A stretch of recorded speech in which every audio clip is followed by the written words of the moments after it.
It's a matchup of doctor versus doctor. Right now, they appear to be neck and neck in the race for the U.S. Senate. Plus, is there another fight over the governor's executive powers brewing in Kansas? This time over masks in schools? And more than $1,000 fee for quitting, even in the face of a pandemic. That's what we're talking about right now on Kansas Week. Southwest National Bank has proudly served Wichita and its surrounding communities for over 100 years. We are happy to support KPTS, Public Television for Kansas.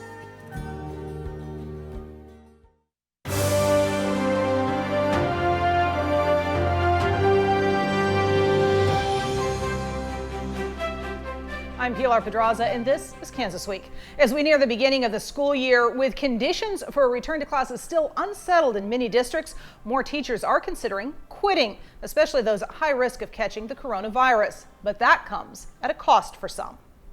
The Wichita Eagle this week reported that resigning now from the Wichita School District will cost teachers more than $1,000. The Eagle says the fine comes from the teachers union contract last year, which includes a deadline of May 29th for resignations.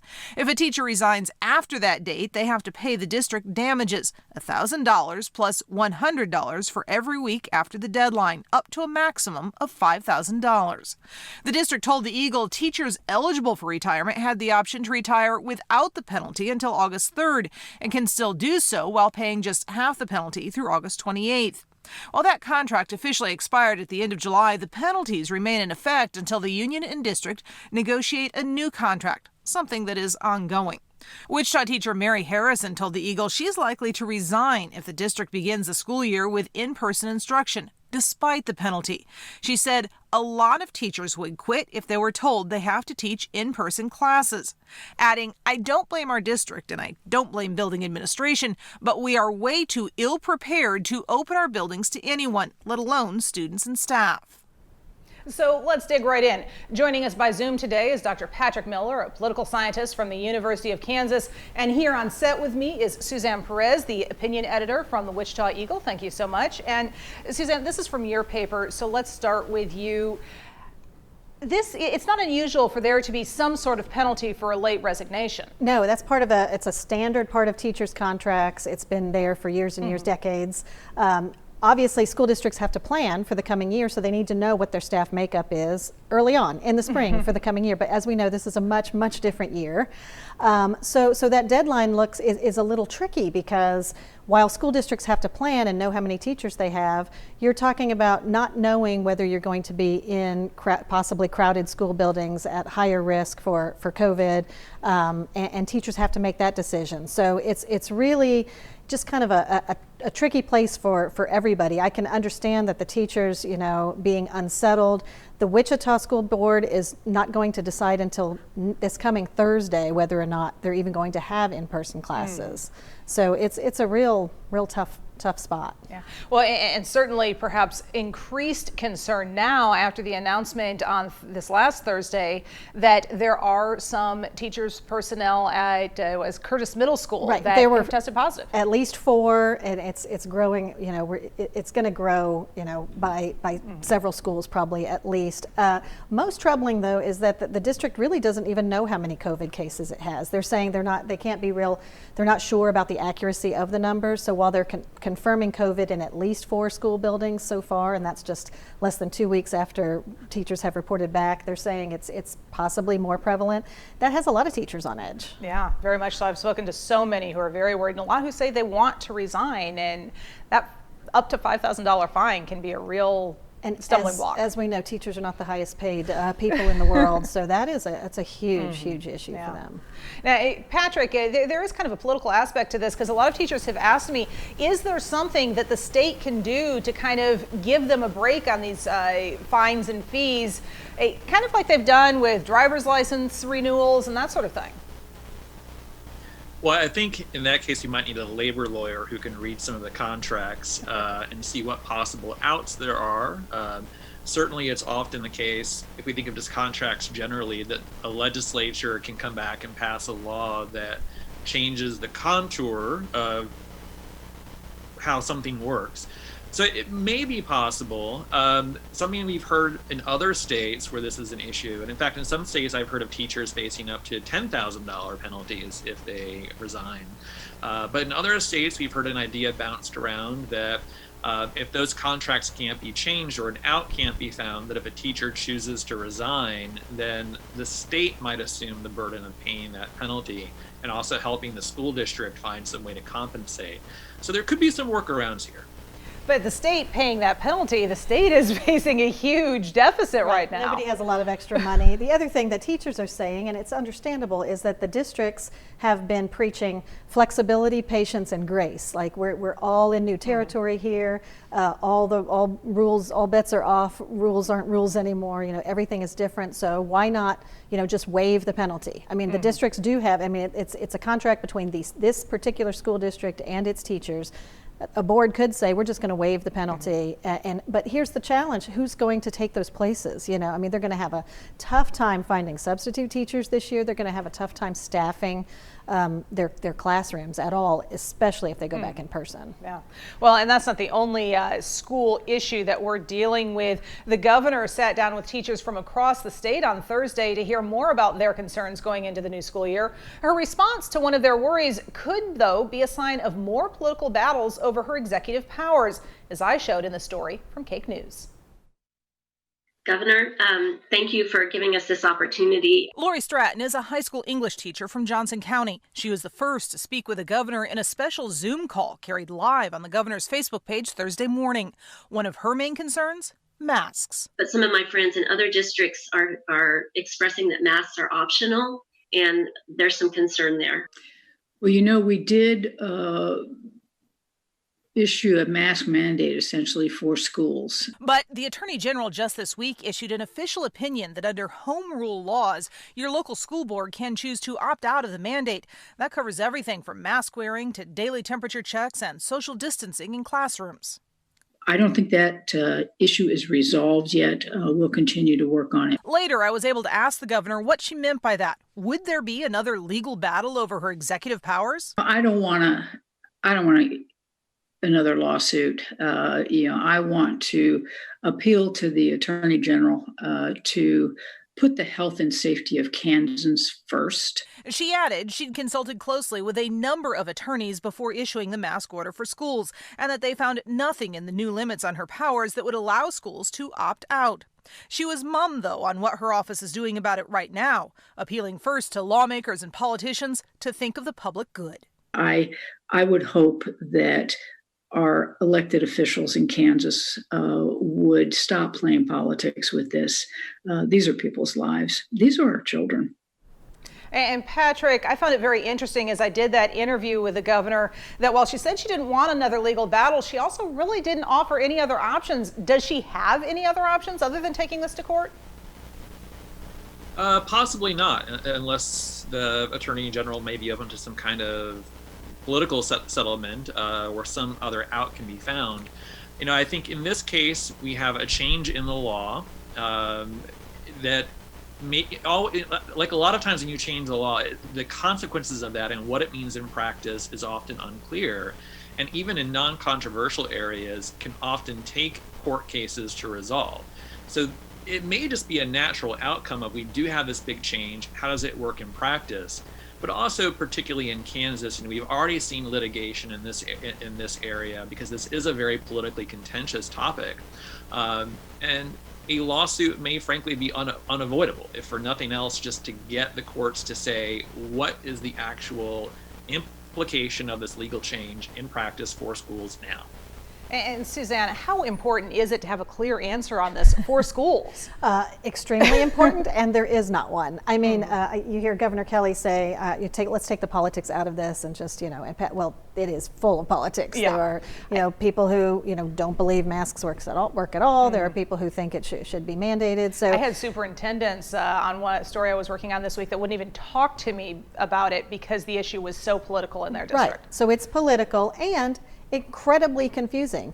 I mean, we have here in Sedgwick County, for instance, there are, obviously the state guidelines that we hear about, but then there are county guidelines, there are city guidelines, and then maybe the school district can say, oh, okay, we're gonna, require masks of a certain age group or up, but not younger. It's incredibly confusing to even try and figure out what the guidelines are now, what the mandates are. So yeah, the school districts are asking for some kind of clear message, but I don't know that they're going to get it. Like Patrick said, if we have to wait for a lawsuit on this. Mm-hmm. Yeah, we got a quick resolution last time. Not so sure that would happen this time. Right. Yeah. Now, Patrick, historically, have the governor's executive powers overridden home rule in Kansas? I think it depends on what area you're talking about, and I think with particularly, we're not just dealing with executive orders. We're dealing with executive orders in an emergency situation, which adds a whole other layer of legal complications to this. What power does a governor have in the situation of emergency that might be outside the bounds of what's normal? So I think that the politics of it aside, there may actually be a very natural legal question to be asked here, that when you mix the politics into it, and certainly the pressing need for schools to open at some time soon, does get extra contentious and sensitive and controversial. Yeah. Well, schools aren't the only organizations in Kansas trying to figure out how to get back to work in the middle of this pandemic. Kansas courts are going through the same struggle. KSN's John Sebas shows us how one court is working on a solution. 47 sheets, I think, of plexiglass that are going up. This is what the new normal in the Sedgwick County Courthouse looks like and sounds like. Hopefully, with the barriers up and with appropriate face shielding, that we can get more people in the courtroom and would allow us the freedom to do more types of jury trials. Something Judge Jeff Gehring believes is still months away, but his courtroom is the first to invest in this plexiglass, which safely reduces the space needed between people in the courtroom and could reduce wait time for jury trials. Once we get past the challenge of doing a small jury trial, then we can evaluate what worked, what didn't work, tweak our systems and methods, and hopefully come up with a system where we can do larger jury trials. Due to an outbreak of more than 100 inmates testing positive for the coronavirus in the Sedgwick County Jail, Gehring says he's issued an administrative order to delay jury trials for inmates until Dr. Lee Norman gives the okay to resume. Until then, he says they'll do their best to work down the list of more than 1,900 pending jury trials to catch up on what's been delayed for months. My guess is that the earliest we resume jury trials, similar to my last estimate, probably sometime in October. And that's really not good news, especially as we're looking at the situation here in Sedgwick County. We've had people sitting in jail since March who have been waiting for hearings and trials. Right, but what are you going to do? It's, the courts are an institution just like schools that we talked about, where, they have to get things done, but it's interesting to see the plexiglass going up. We see it at stores. I mean, we're seeing it everywhere. Everyone is just trying to make adjustments in this new world, and unfortunately, I think there comes a point where you have to have a trial and see what happens. But who wants to be that guinea pig on that jury? Well, yeah, somebody's going to be on Monday. Yes. Somebody is. Yes, very interesting case there. And Patrick, as we look at this, certainly the right to a speedy trial is enshrined in the Constitution, but historically in the United States, emergency situations have set aside constitutional rights. They have, and this is another area where we not only have federal guidelines, but we have state laws coming into place here in some states. Kansas is not the only state that has had shutdowns or slowdowns in its courts. This is a big issue nationally, where you either had courts entirely shut or jury trials suspended, often compounded by the fact that you do have a lot of people awaiting trial in jails, and then those jails are often ground zero for COVID outbreaks. So this is a gigantic mess all around the country. And you have some states like California, for example, saying that once someone is charged, you have to have a pretrial within X number of days. Don't remember the exact number. So you have oftentimes the legal system rushing into some very impromptu, possibly unsafe conditions to meet that guideline and get those processes going. And as we look at this, Suzanne, there's also a long-term impact on people's lives, not just those who are in jail, but their families as well. As they're sitting there waiting for trial, a lack of ability to earn a living, a lack of ability to be with family, and that is a whole nother level of devastation. Oh, for sure. I mean, the ripple effects of this are, incredible. Yeah. Just like any decision, he said, it's a huge, big mess. Across the country, across the world, this pandemic is just really, really having that effect on any number of institutions. Yeah. And certainly not making the job at the jail easier, where we're short on personnel as well. Right, and the positive test cases at the Sedgwick County Jail are going up and up and up. It's interesting to me, I know we've had people tell some of our reporters that epidemiologists and others are looking to jails and the patterns that happen there as sort of a foreshadowing of what could happen at schools. That's because you've got a lot of people in close proximity, and we need to watch the patterns there and see what happens. And you're right, those are very similar situations. Even though they're trying to put inmates in cohorts, you have a couple that get in a fight, you've got to separate them, and then suddenly you've got cross-cohort contamination. Right, and limited space. Yeah. I mean, you don't have a lot of space to social distance there, but jails and then in schools and college campuses, I mean, everybody's looking at this and saying, what can we do? I think it'll be interesting to see, just the measures that they're putting into place with the plexiglass and all of that to see if that has an effect. Well, at some point they're going to run out of space in the jails, and then you're going to face a whole nother story. Right, with releases and absolutely. Yep. Well, it seems we can't have an episode of Kansas Week without at least a quick look at the Kansas Senate race. This week, a new poll from Survey USA gives us some insight into just how tight this race to D.C. really is. A Survey USA poll released Wednesday showed Democrat Barbara Bollier is in a statistical tie with Republican Roger Marshall. In it, Marshall polls 46% of the support to Bollier's 44%, with a plus or minus 3.3% margin of error. The poll was conducted August 8 and 9 by Survey USA, a pollster with an A rating on the politics website 538. Bollier points to similar findings from public policy polling at Democrat-leaning firm. Marshall's pollster, Robert Blizzard, disputes the findings in the Survey USA poll because it used a mix of recorded phone calls and online sampling. According to the Kansas City Star, a Tennessee college student crowdfunded the poll, among others, hoping to highlight races in red states he thinks are more competitive than people realize. Now, Patrick, I know that numbers are your passion when it comes to politics. I've watched this many times play out on Twitter. As we look at this poll, what specifically can it tell us beyond just that there's a statistical tie? Well, I think it can tell us some interesting things. And first, let me say, Survey USA has been polling Kansas gubernatorial races since 2002, pretty good track record. The conservative Kansas Policy Institute even uses it for its own polling. And, quite frankly, the criticism of the poll for using mixed methodology is not valid. That is extremely common in surveys today. The survey was done methodologically well. People have to say what they have to say in politics. But that said, it's only one poll. So I would look at it this way. What this poll tells us is similar to what a string of recent polling tells us, that we have a close race that was within the margin of error. Mr. Marshall had his own poll that shows him up 11. More polls would always be great to have. But what I think is the interesting thing in this poll and really across the polling is that looking at those undecided voters, right? So today, there may be a close race, but you think about how does each candidate get to 50%? In this recent poll, we see that amongst the undecideds in the Senate race, they prefer Donald Trump in the presidential race by a 2-to-1 margin, which tells you that if Barbara Bollier is going to get the votes that she needs to win, she needs to get Trump voters to split their tickets. We're probably not talking about the kind of super conservative, MAGA kind of Republicans.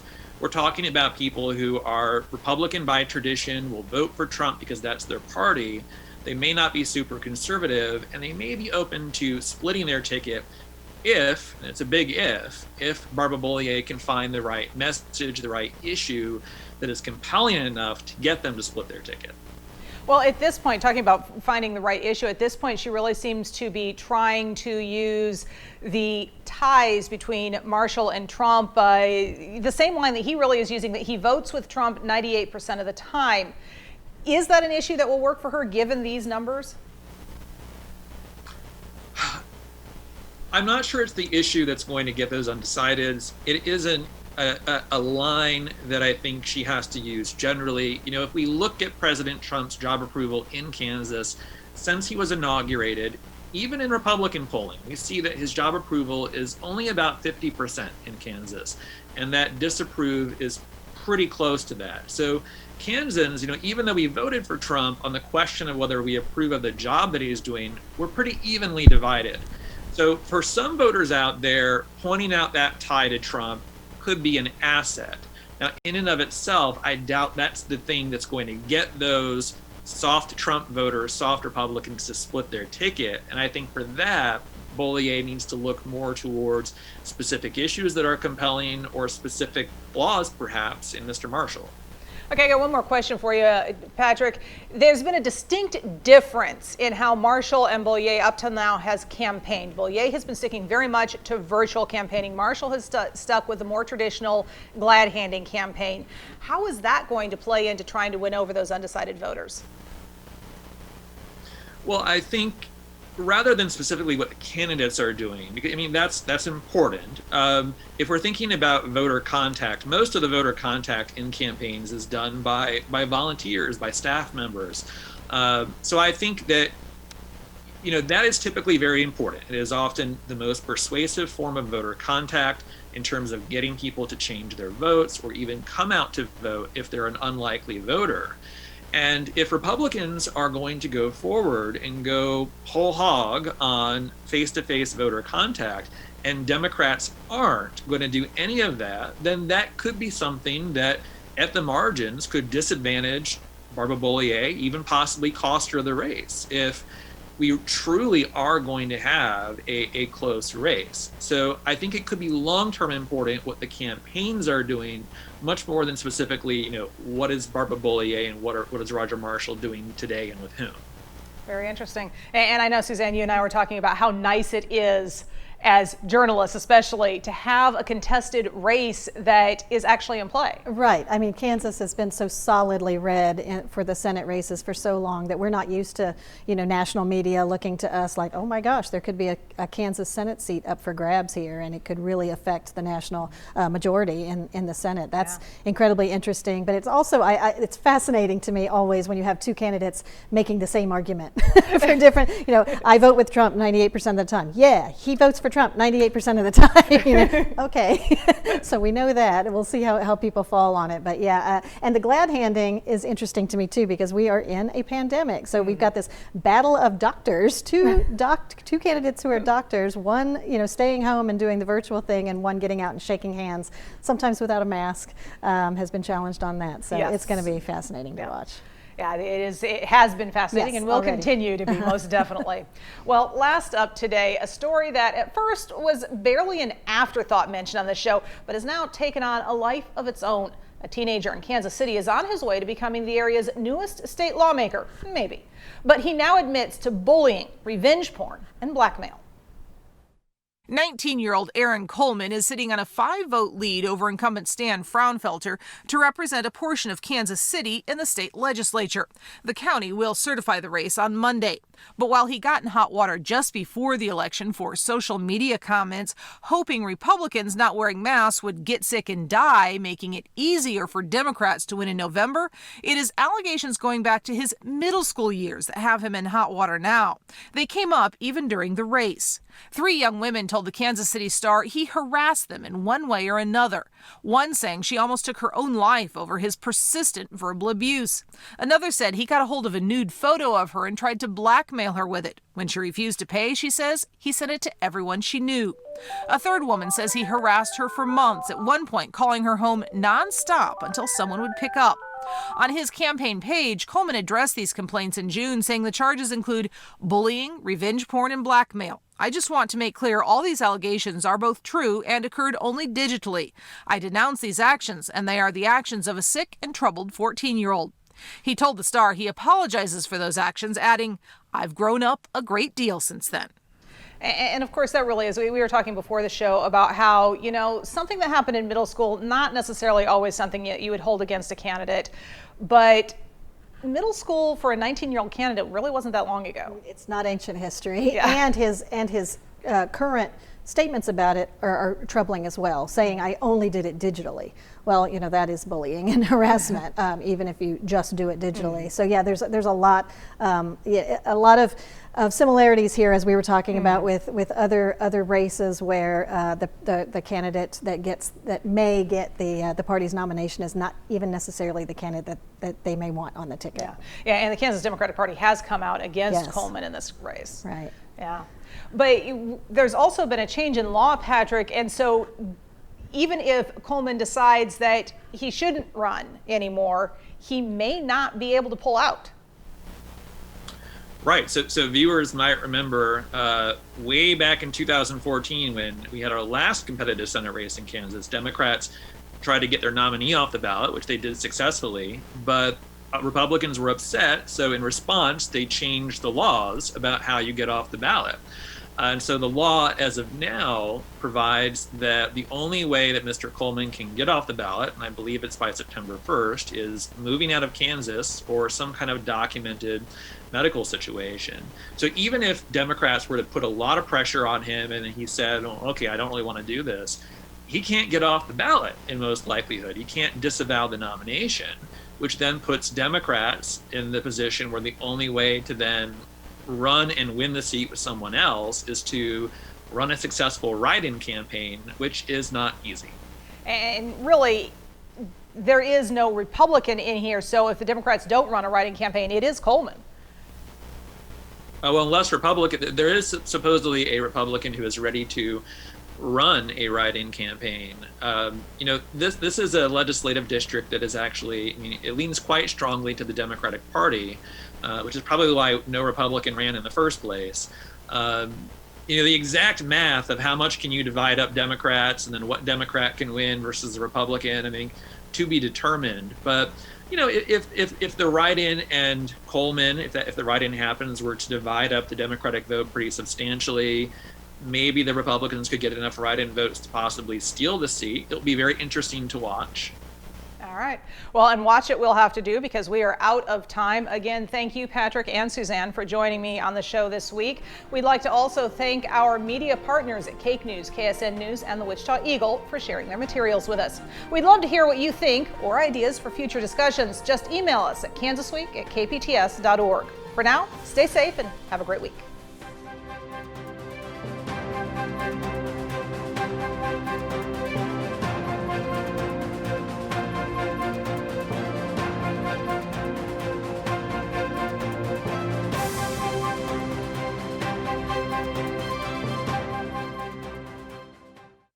Southwest National Bank has proudly served Wichita and its surrounding communities for over 100 years. We are happy to support KPTS, Public Television for Kansas.